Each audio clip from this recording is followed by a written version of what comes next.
రిమోట్తో control చేసి వాటిని operate చేయొచ్చు. సాధారణంగా 0 to 2-3 years ఏజ్ గ్రూప్ వాళ్ళు యూజ్ చేసే ఆ రిమోట్ కంట్రోల్ కార్స్ అని చెప్పొచ్చు.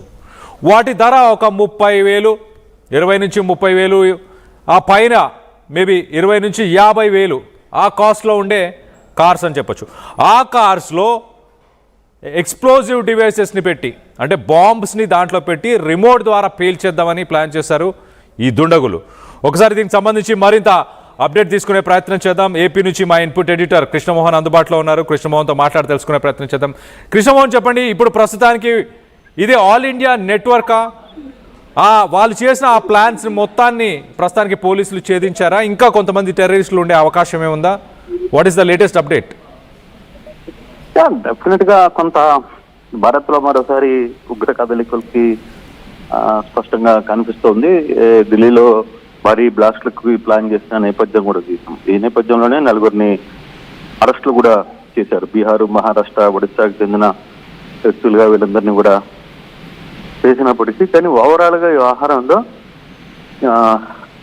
ఖచ్చితంగా పెద్ద ఎత్తున బాంబులు పేల్చడానికి సిద్ధం చేశారు అనేది చాలా స్పష్టంగా అర్థమవుతున్న పరిస్థితి. వ్యవహారంలో ఎక్కడ వేరే ఆలోచన అయితే లేదు.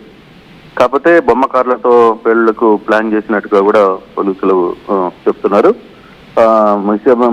ముసాయిద్ అహ్మద్, మహమ్మద్ అహ్మద్, సోహైల్, షేక్ ఇమ్రాన్లుగా ఈ 4 కూడా గుర్తించారు.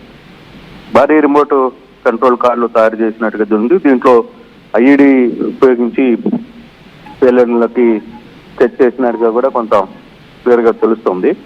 అయితే ఎర్రకోట, ఇండియా గేట్ వద్ద కొన్ని ప్రాంతాల్లో డిక్కీ కూడా నిర్వహించారు అనేది పోలీసుల వద్ద సమాచారం. అయోధ్యలోని రామ మందిరం, పార్లమెంట్ హౌస్ దగ్గరతో పాటు ఉగ్రవాదులు వీటన్నిటిలో కూడా ఎర్రకోట, ఇండియా గేట్ దగ్గర కూడా కొంత ప్లాన్ చేయాలనేది చేసినట్టుగా మనకి సమాచారం అయితే అందుతోంది. బట్ పోలీసులు కూడా ఆ దిశగానే ఈ 4 అరెస్ట్ చేశారు. అయితే ఈ 4 అరెస్ట్ వెనకాల ఉగ్రవాదులు హైదరాబాద్ తో పాటు ఇతర ప్రాంతాలు కూడా కొన్ని ఉన్నప్పటికీ కూడా దీనికి ఇది రిమోట్ కార్లతో తయారీకి, లేకపోతే దీని వెనకాల జరుగుతున్న వ్యవహారంలో ఇంతేనా, లేకపోతే ఇంకా ఏమైనా బ్యాక్ ఎండ్ లో వ్యవహారం ఉందా అనేది కూడా కొంత పోలీసులు చూస్తున్నారు. ఫైనల్ గా ఈ వ్యవహారంలో ఎంత దూరం వెళ్తుంది, వీళ్ళ 4 ద్వారా మరింత కొంత సమాచారాన్ని అందుకునే ప్రయత్నం ఏమన్నా చేస్తారా అనేది కూడా చూడాల్సిన పరిస్థితి అయితే కనబడుతుంది. Kalyan, right, thanks for the update Krishnamohan. మొత్తం మీద ఇటు పాకిస్తాన్కి సంబంధించిన టెర్రర్ నెట్వర్క్ అని చెప్పొచ్చు. ఈ పాకిస్తాన్ టెర్రర్ నెట్వర్క్ ఇండియాలో వీళ్ళని రాడికలైజ్ చేసి, అంటే మోటివేట్ చేసి, వీళ్ళని మతం కోసం పోరాడాలి, విధ్వంసాన్ని సృష్టించాలి అంటూ వీళ్ళని మోటివేట్ చేసి వీళ్ళకి కావాల్సిన ఆయుధాలని, వీళ్ళకి కావాల్సిన డబ్బుని, వీటన్నిటినీ పాకిస్తానే దగ్గర ఉండి సరఫరా చేస్తుంది. గతంలో కూడా మనం చూసాం, ఇలా ఇండియా వైడ్గా ఒక నెట్వర్క్ని ఏర్పరిచి, ఇండియా మొత్తంగా వివిధ లొకేషన్స్లో, డిఫరెంట్ లొకేషన్స్లో ఒక నెట్వర్క్ని ఏర్పరిచి బాంబ్ బ్లాస్టులు చేద్దామని గతంలో కూడా ప్లాన్ చేశారు. అలాంటి ఒక స్కెచ్, అలాంటి ఒక ప్లాన్ మళ్ళీ ఇప్పుడు కూడా జరిగింది. కానీ ఢిల్లీ పోలీసులు చాలా చాకచక్యంగా వాళ్ళ ప్లాన్లన్నింటినీ ముందే తెలుసుకొని లాస్ట్ మినిట్లో వాళ్ళని అరెస్ట్ చేశారు. విధ్వంసం జరగక ముందే. పిల్లల కార్లు, అర్థం చేసుకోండి, పిల్లల కార్లు, అలాంటి పిల్లల కార్ల మీద ఎవరికి డౌట్ రాదు. ఒక చిన్నపిల్లల్ని మరి ఆ టాయ్ కార్స్లోనే, ఆ రిమోట్ కంట్రోల్ కార్స్లో ఇంప్రొవైజ్డ్ ఎక్స్ప్లోజివ్ డివైసెస్ని పెట్టి డిఫరెంట్ లొకేషన్స్లో ఒక్కసారి ప్లాన్ చేశారు. ఈ 4 వెనకాల ఎవరున్నారు? వీళ్ళకి ఆ మందు సామాగ్రి సరఫరా చేసిన వ్యక్తులు ఎవరు? గతంలో మనం చూసాం, ఉత్తరప్రదేశ్లో ఒక మెడికల్ కాలేజ్, అక్కడ వర్క్ చేస్తున్న స్టాఫ్, డాక్టర్స్, లెక్చరర్స్, ఇలాంటి వాళ్ళందరూ కలిసి ఒక టెర్రర్ ప్లాన్ని, ఒక టెర్రర్ మాడ్యూల్ని, వైట్ కాలర్ టెర్రరిజం, గతంలో టెర్రరిస్టులు ఓన్లీ చదువు లేని వాళ్ళు, ఆర్థిక ఇబ్బందులు ఉన్న వాళ్ళు, అలాంటి వ్యక్తులని టెర్రరిస్టులుగా మార్చేవాళ్ళు, వాళ్ళని ప్లాన్ చేసేవారు. కానీ highly qualified, highly educated, doctor చదువుకున్న వాళ్ళు కూడా టెర్రరిస్ట్ని ప్లాన్ చేస్తున్నారు. అలాంటి వాళ్ళని టెర్రరిస్ట్ ఆర్గనైజేషన్స్ ఈ మధ్యకాలంలో అలాంటి వాళ్ళని రిక్రూట్ చేసుకుంటున్నారు. సో మొత్తం మీద ఈ 4 ఎవరు, వాళ్ళ ఫైనాన్షియల్ బ్యాక్గ్రౌండ్ ఏంటి, వాళ్ళ ఎడ్యుకేషనల్ బ్యాక్గ్రౌండ్ ఏంటి, వాళ్ళని ఎవరు ట్రైన్ చేశారు, ఎక్కడ మోటివేట్ చేశారు, ఫండింగ్ ఎవరు చేశారు, వీటన్నిటికి సంబంధించిన డీటెయిల్స్ అన్ని ప్రస్తుతానికి పోలీసులు తీసే ప్రయత్నంలోనే ఉన్నారు. దీనికి సంబంధించి మరింత డీటెయిల్గా మాట్లాడుకుందాం. సో మొత్తం మీద ఈ టెర్రర్ మాడ్యూల్ కనుక సక్సెస్ఫుల్గా అయి ఉంటే దేశం మొత్తంగా వివిధ లొకేషన్స్లో, డిఫరెంట్ లొకేషన్స్లో బాంబ్ బ్లాస్టులు చేసేవారు.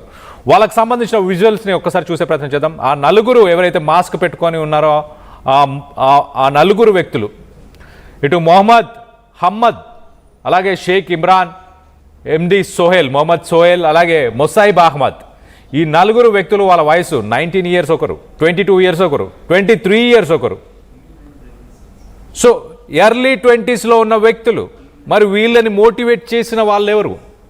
పాకిస్తాన్ నుంచి డైరెక్ట్గా టెర్రర్ లింక్స్ ఉన్నాయా?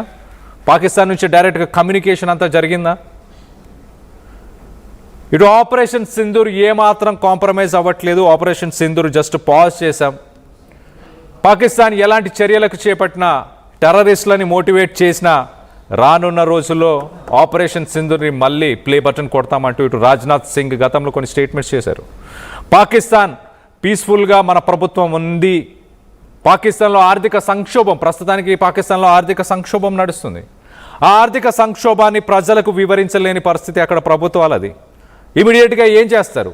ఇండియా మీద ఒక టెర్రర్ అటాక్ని ప్లాన్ చేస్తారు. అక్కడ జరిగే ప్రతి విషయానికి ఇండియాని లింక్ చేసే ప్రయత్నం చేస్తారు. ఆఫ్ఘనిస్తాన్, పాకిస్తాన్ మీద దాడులు చేసినా కూడా ఆ దాడులు ఇండియానే దగ్గరుండి చేయిస్తుంది అంటూ మనపైన ఆరోపణలు చేసి అక్కడ ప్రజలను మభ్యపెట్టే ప్రయత్నం చేస్తుంది. ఇలాంటి వ్యక్తులను ఏం చేయాలి? ఇలాంటి టెర్రర్ మాడ్యూల్స్ని రన్ చేసే వ్యక్తులని ఏరి పారేయడానికి ఆపరేషన్ సింధూర్ని మరొకసారి స్టార్ట్ చేయాలా? దీనికి సంబంధించి మీ అభిప్రాయాలు ఏంటనేది కింద కామెంట్ రూపంలో తెలియపరచండి.